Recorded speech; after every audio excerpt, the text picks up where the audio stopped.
તો અમરેલીમાં સંદેશ ન્યૂઝના અહેવાલની ધારદાર અસર પડી છે। એકલવ્ય કોમર્સના નામે ચાલતી બોગસ સ્કૂલને તાળા વાગી ગયા છે। સંદેશ ન્યૂઝે બોગસ સ્કૂલનો પર્દાફાશ કર્યો હતો। અહેવાલ બાદ જિલ્લા શિક્ષણ અધિકારી એક્શનમાં આવ્યા।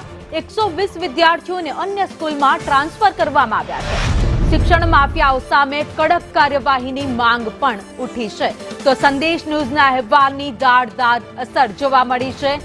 જે બોગસ સ્કૂલ ચાલતી હતી તેનો સંદેશ ન્યૂઝે અહેવાલ પ્રસારિત કર્યો હતો। ત્યારબાદ જિલ્લા શિક્ષણ અધિકારી એક્શનમાં આવ્યા, કાર્યવાહી કરી અને શાળાને તાળા મારી દીધા।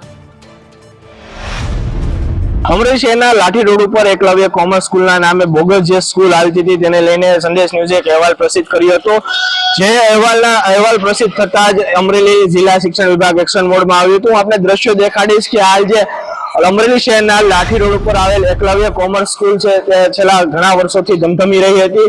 હાલ સંદેશ ન્યૂઝના અહેવાલ બાદ શિક્ષણ વિભાગ એક્શન મોડમાં આવ્યું હતું। હાલ શાળાના સંચાલકો દ્વારા હજુ એકલવ્ય કોમર્સનું બોર્ડ જે ઉતારવામાં નથી આવ્યું।